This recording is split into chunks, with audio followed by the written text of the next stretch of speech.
This is another iRaw podcast. We podcast to make the world a better place for animals.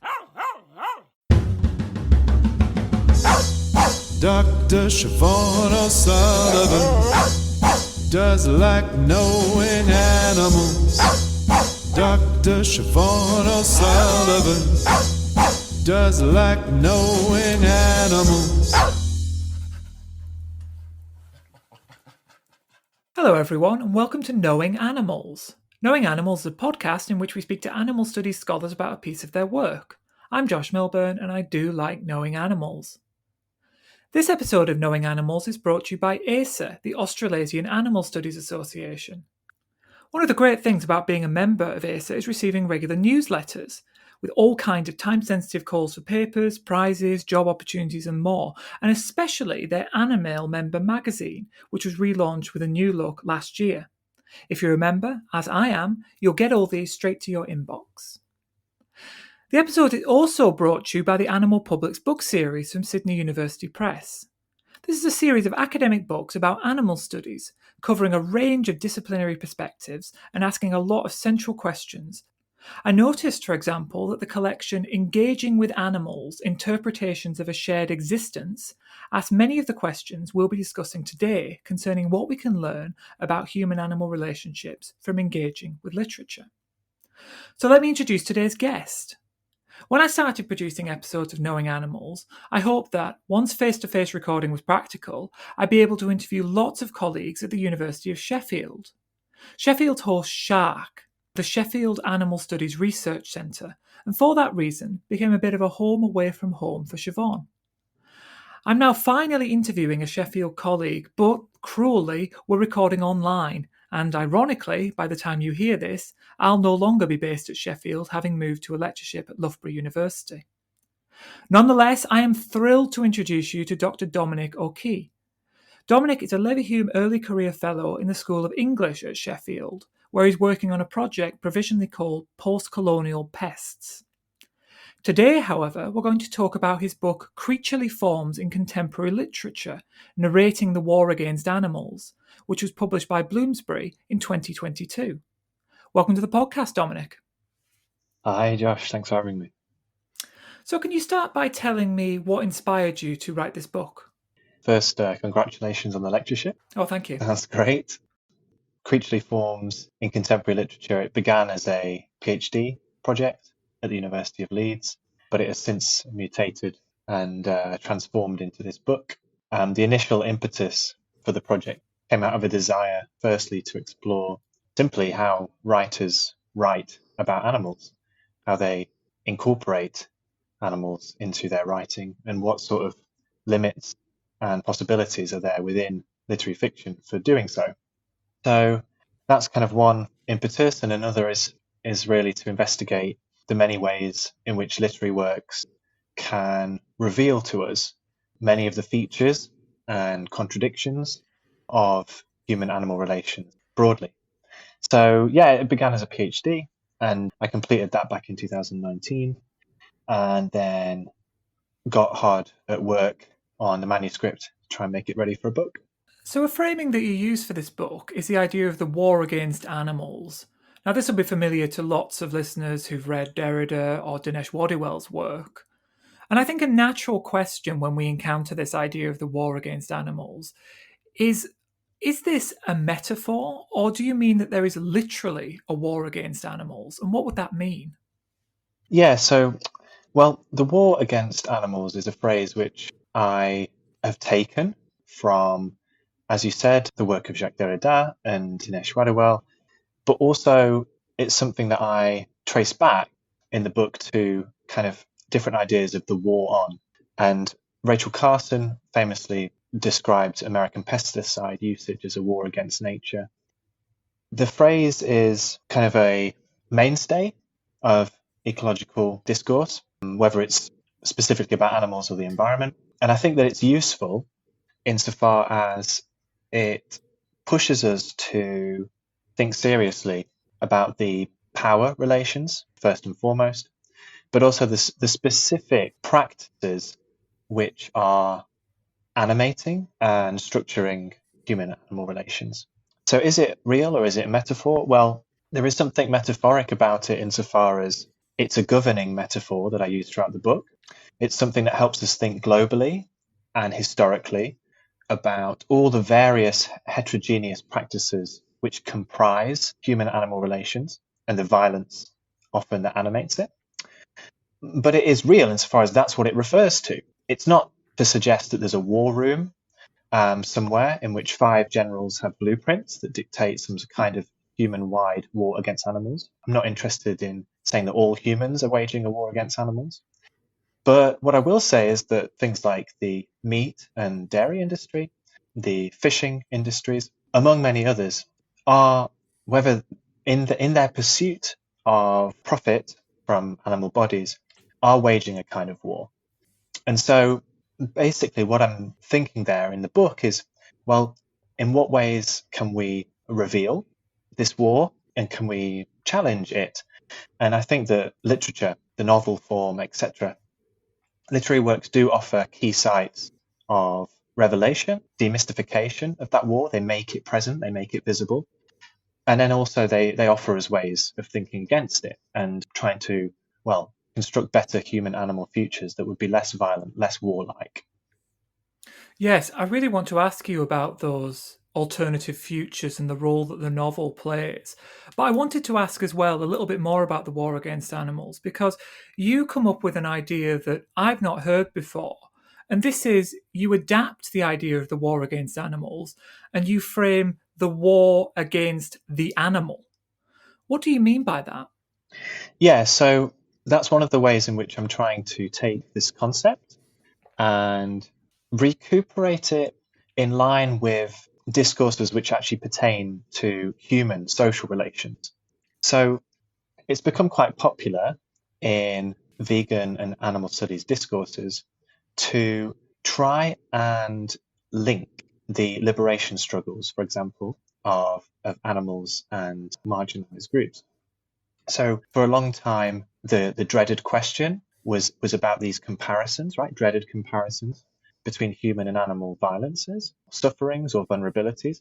Then recently, there have been kind of efforts to reclaim that linkage. Works like Sonora Taylor's work on disability liberation and animal factory farming, for example. Now, reframing the war against animals as the war against the animal is one way of trying to create a linkage, a coupling of those struggles together, because one of the things which the kind of thingification or commodification of life, which happens under capitalism, what that produces is a dehumanization, which if we take the concept of human not as something that's species specific in this case, but something that is about the assignment of moral worth, for example, then the animal becomes what is devalued as not being human. What kinds of subjectivities are turned into objects? So the animal becomes something that in fact straddles across species divides as a way of assigning what has value as a life.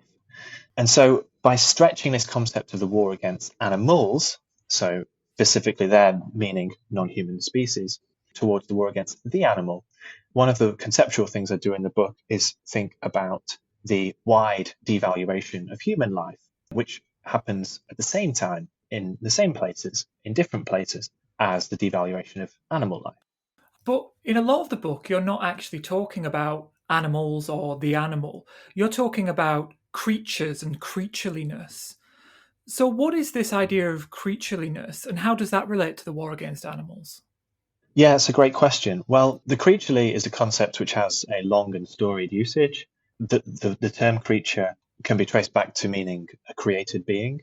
So it has this kind of theological undertone to it. But in the wake of post-humanist discourses, the creaturely has been framed within the academy as a kind of ethical claim of unifying the human and the animal, as something which blurs or kind of productively blurs the distinction between humans and animals.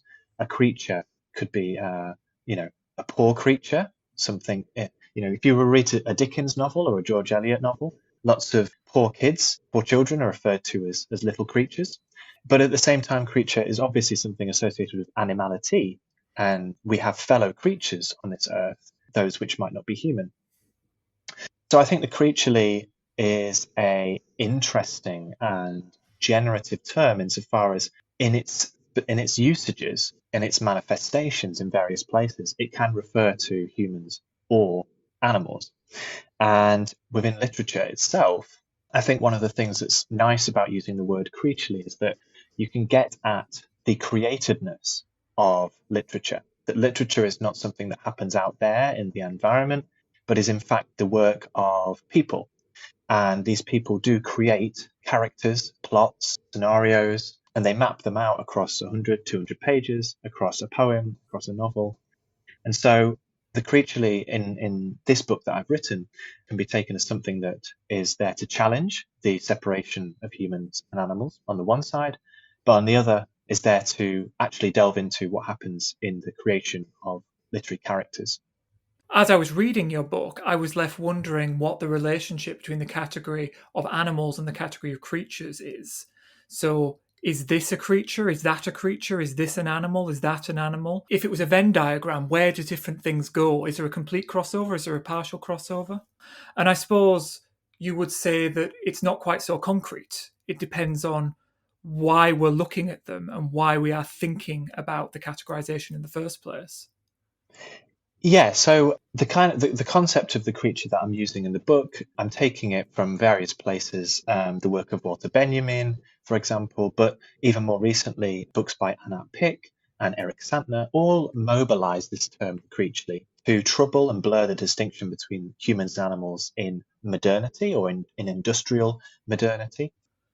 One of the things that I analyze throughout the book is that kind of devaluation of life, which I talked about a few minutes ago. And there are scenes of subjection in the book, scenes taken from the works of J.M. Coetzee, W.G. Sebald, and Mahashweta Devi, scenes in which characters undergo their own forms of creatureliness, human characters, whether these are narrators or characters within the books acting within their plots, characters whose humanness is called into question and hence become more like a creature in their own words often, or in the kind of metaphorics of the text, become more like a creature than a human. So there's something there about a diminishment of humanity that's going on.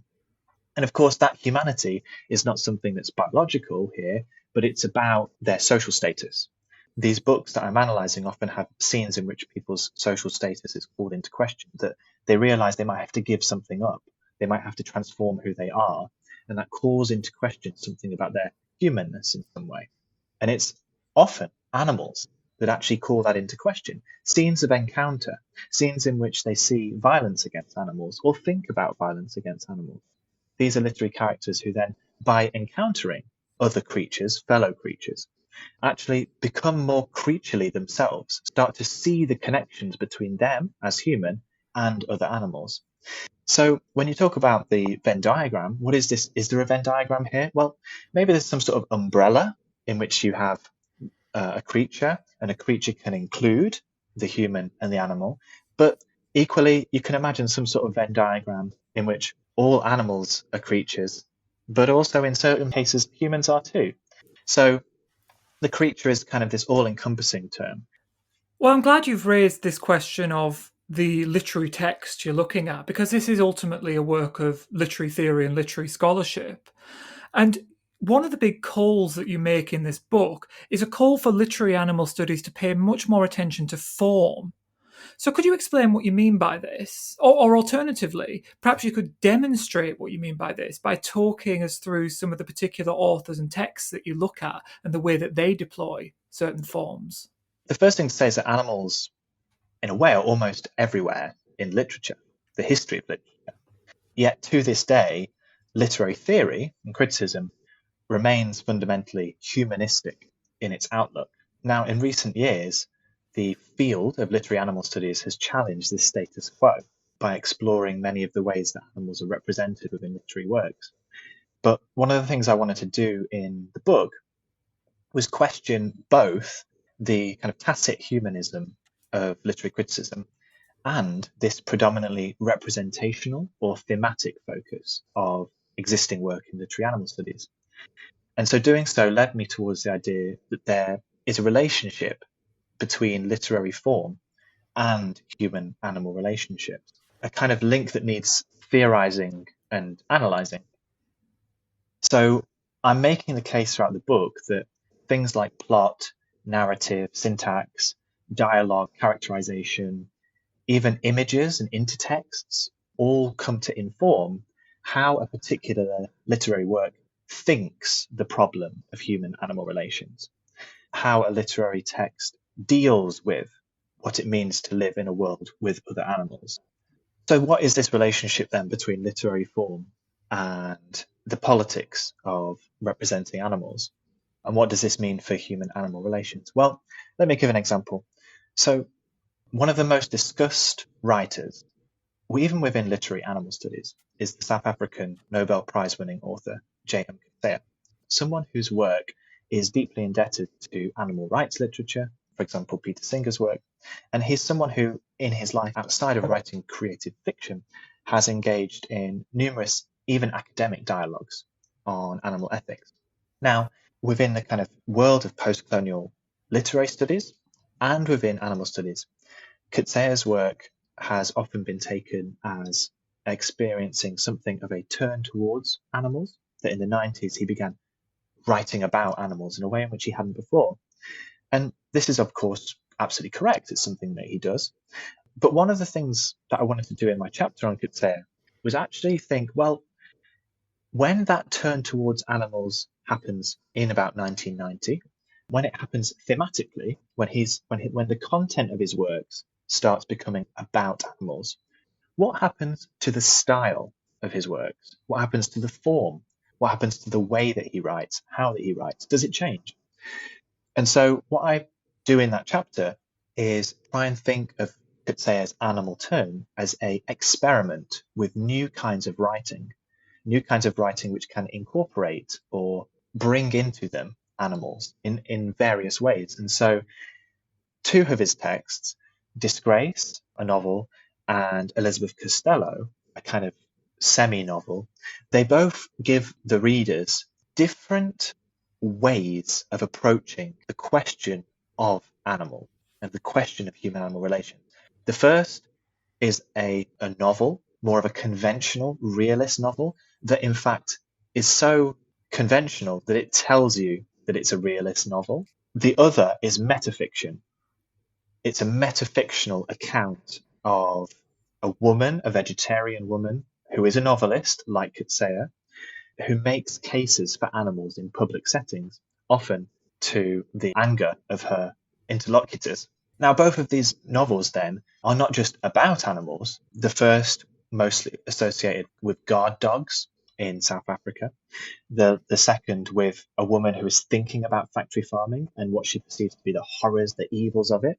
Now, these two works are undeniably about animals, but their styles are actually offering two ways of trying to get at that problem of animals, to think the problem of human-animal relations within those forms. So let me ask a very direct question that might be too simplistic. Are there some forms, some literary forms, that are more or less animal friendly? One of the main questions, which is underpinning the book, is whether the novel as form, maybe as paradigmatic form of what modern literature is, whether the novel is something that can accommodate animals, whether it's even something that can lead us towards a more ethical relationship with animals. This is a question which has been on my mind for years. And one of the critiques of the novel form is that it rose in prominence the very same time as market capitalism and our current understanding of what it means to be a human person or a subject or citizen is really tethered to the kinds of first and third person narration which were developed in early novels. So lots of critics for a long time have been asking, well, what's the relationship between the novel and our subjectivity, the novel and collective life, the novel and political futures? And so one of the questions that I ask in the book is, well, that question has everything to do with animals because it's individuating subjectivity that we are atomized individual, the sovereign individual, that has a lot to do with the kinds of power relations which exist across the species barrier. That if we do not see ourselves as ecologically linked, we see ourselves as separate from nature, and not just that, separate from each other, then there's a clear hierarchy there. So yeah, one of the big questions there is, what are the affordances of the novel? What does the novel allow? What possibilities does it open up? What possibilities does it foreclose? And I have no definitive answer to this. In fact, I think the book shows that the novel, one of the reasons it's so successful is precisely because it's such a flexible, plastic, pliable genre or mode of writing, which can in fact accommodate so many numerous styles. And so whilst the book does not make the case, for example, that all novels are anthropocentric, because that's very, very simplistic, what the book says, or I try to make the argument, is that the novel form has tended towards a kind of human centrism, which is built into the form. But I don't think that human centrism or anthropocentrism is necessarily something that is against animals. I feel like we have to be clear-sighted about the fact that the novel is about humans. So if we're clear-sighted about that, then we can actually get to the bigger question, which is, well, even if it's human-centered, then what does it suggest about animals? And the book's 3 chapters on 3 different authors is basically saying, here are 3 authors who I think were cognizant of this problem, cognizant of this question, and hence they tried to write works which either obviously or implicitly contested the kind of baseline assumption that novels are pro-human over the animal. Instead, these were novels which kind of trouble the expectation of human dominance and human exploitation of other animals. But I suppose it's not just novels that you're looking at here, is it? You also look at short stories. You also look at metafiction, which I'm not sure whether that's a novel. I defer to you on whether that is a novel. But it's interesting that in contesting this anthropocentric understanding, sometimes these authors are shifting to non-novel forms. Yes, and well, I mean, this is why I emphasized a second ago that the novel is quite so plastic, so flexible, that what a novel is so dependent on time, on place, on the location and articulation, the conjuncture in which it's written. What we mean by the novel is constantly shifting. But you're absolutely right that it's kind of within the novel and outside the novel that people are experimenting. And it's those formal experiments I'm really interested in. So, for example, the works of W.G. Sebald, their incorporation of images throughout, their essayistic style, their use of lists incorporated into their forms. All of these are ways in which that Sebald is actually trying to do something with the way that we think about animals, but he does it not through classic or paradigmatic traditional novelistic description, does it through these other forms. And yeah, you're absolutely right. In the 3rd chapter on Mahashweta Devi, I try and think about the short story form, the possibilities of the short story form with its episodicness, episodic temporality, which doesn't have the trapping of a long form narrative where certain expectations are often imposed from the outside. Short stories can achieve something else in those pages that they operate within. So yeah, I think that there is some sort of tendency towards experimentation that's happening here. And so yeah, there is this sense in which it's that that's required in some way to defamiliarize form itself so that people can look at animals anew from that perspective. I want to ask you what is quite a big, dangerous question, but I think it is invited by the very subtitle of your book, which is, can literary analysis help animals? Or perhaps more provocatively, can close reading of text by people like Mahashweta Devi, J.M. Coetzee, can that close reading help end the war on animals? I'm a pessimist. And so I don't think there is a materially concrete relationship, a direct relationship between close reading and a better world. there are literary critics out there who've made a career from arguing for the ethics of close reading, and they've articulated powerful and in many cases convincing arguments for that. But I'm under no illusion that close reading is a limited practice that takes place materially within actually a very small subset of the population. Students are not a large number of people.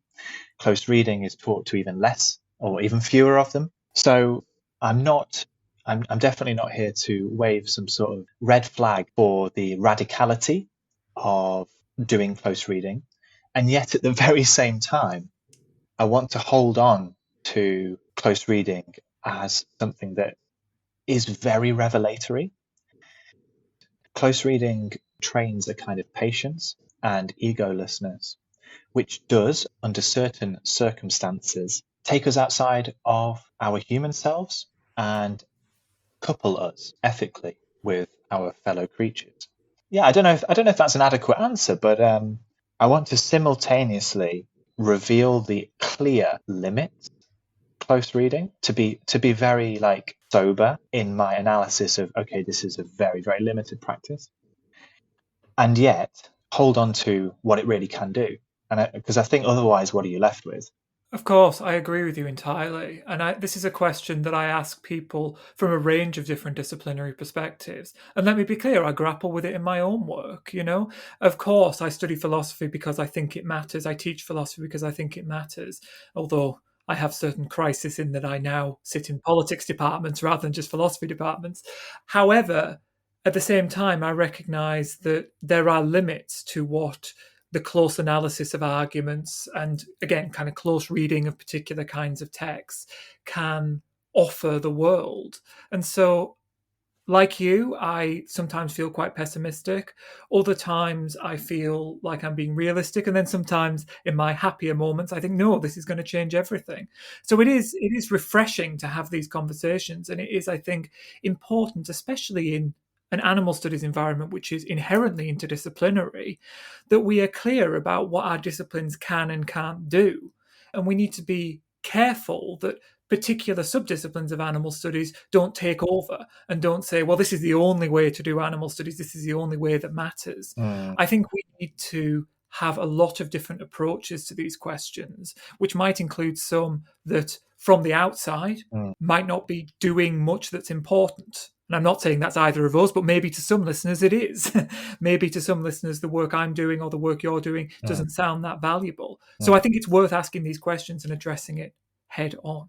Yeah, for sure. I mean, I guess history teaches us that there is like an indissoluble bond between the life of the mind and the life of the body, and that ideas are not to be discounted just because they're ideas. It's not that political change only happens because people get together and go out in the streets. It happens because people get together and go out in the streets, as well as having all of these ideas. And so I think that if you're contributing to this collection and organization and development of the kinds of ideas which will inspire people to do that kind of legwork, the groundwork, then I think you're doing the right thing. It's limited, but it's part of an ecology of tactics, right?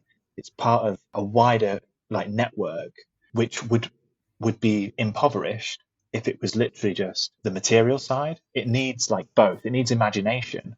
Otherwise, people won't join a movement, for example. Oh, I agree. And that imagination, of course, can come from academics of various stripes, but it can also come from journalists. It can, of course, come from novelists. It can come from filmmakers and artists.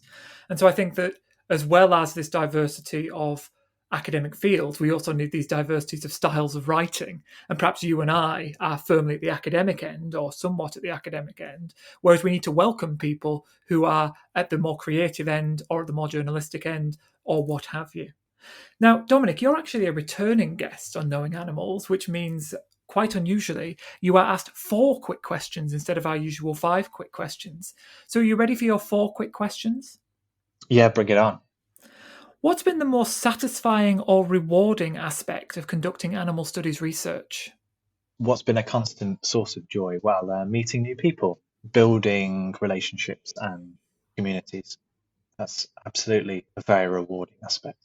What's been the most challenging or disheartening aspect of conducting animal studies research? My mind's immediately taken to how this kind of research requires deep engagement with some very troubling material. I'll take the question in a more light-hearted way. I think that a really challenging thing for me is that I'm quite a dreadful naturalist. Like I have zero biological or zoological training, and even though during lockdown I became quite a keen amateur nuthatch spotter, I'm still very unreliable at distinguishing my crows from my rooks. Obviously, I don't think that in order to do animal studies research, you need to be like a budding naturalist out there in the field every single day, keeping a tally for the RSPB. But even so, I think I've increasingly come to recognize that it is really important to, as the title of this podcast says, to know animals. So it's a real challenge, but also aspiration, a horizon I'm working towards to actually know them more so that it can inform my work in really concrete ways. This next question is quite a special one. It's your chance to offer a shout out to someone who's up and coming in the discipline. So can you think of an animal studies scholar that you would like to make listeners aware of? It could be an emerging scholar, someone who's written in the field but who's not received the attention that they deserve, someone who publishes in a language other than English, someone who isn't in animal studies but maybe an adjacent discipline who's doing things that animal studies scholars should be aware of, or something like that. Can you think of someone who our listeners should be looking out for who maybe they're not? What a difficult question. That's a really, really hard one. Well, I mean, look, let me approach it sideways. Recently, I've been reading Jenny Diskey's book, What I Don't Know About Animals. Diskey was a British novelist and essayist, clearly not an animal studies scholar, but this collection of little essays about domestic animals on stuffed bears, birds with broken wings, foster cats, and more. They're well worth engaging with for anyone who's interested in animals. They're kind of serious reflections on what it means to live surrounded by animals, even though the world kind of makes you think that you're not. It's really good fun. It was published in 2010 or something. So I really recommend that. And we've already touched on this a little bit, but are you optimistic about the future of human, non-human animal relations? Well, I wonder if it's time to trot out the old communist adage, pessimism of the intellect, optimism of the will. I think if we did conduct a really sober analysis of where we are now, and if we sat down and mapped out all the kinds of futures that might actually be possible for us based on our current tools and support, we'd surely have to conclude that things are not going well, nor will they. The production of farmed and fished animals looks set to increase, and so does the extinction of many, many other animals. And then we've just had the failure of COP26. So yeah, it's not a great time. Plus, it seems as if even though there's a rising popularity in things like veganism, it's already been easily appropriated and incorporated into the workings of the factory farming industry. But I guess at the same time, it's precisely these things that are so bleak that they require us and require other people to organize and to combat them. So I think I remain optimistic that people have more power than corporations as long as they unite. And it's this counter power that will be needed to transform human-animal relations for the better. So yeah, I'm pessimistic in my mind, but optimistic in my gut. What are you working on next? I'm starting a new project about literature, post-colonial thought, human-animal relations, and the native-invasive paradigm, which informs debates about biodiversity conservation and population management. Basically, the project's there to explore literary works that kind of represent colonial histories and human-wildlife conflict, and so tying those together to try and give a kind of multi-species history of colonialism, but then also point towards ways which literary works are kind of thinking through the paradigms that biodiversity is taking for granted often. So it's about conservation and extinction. I'm very excited to get going with it.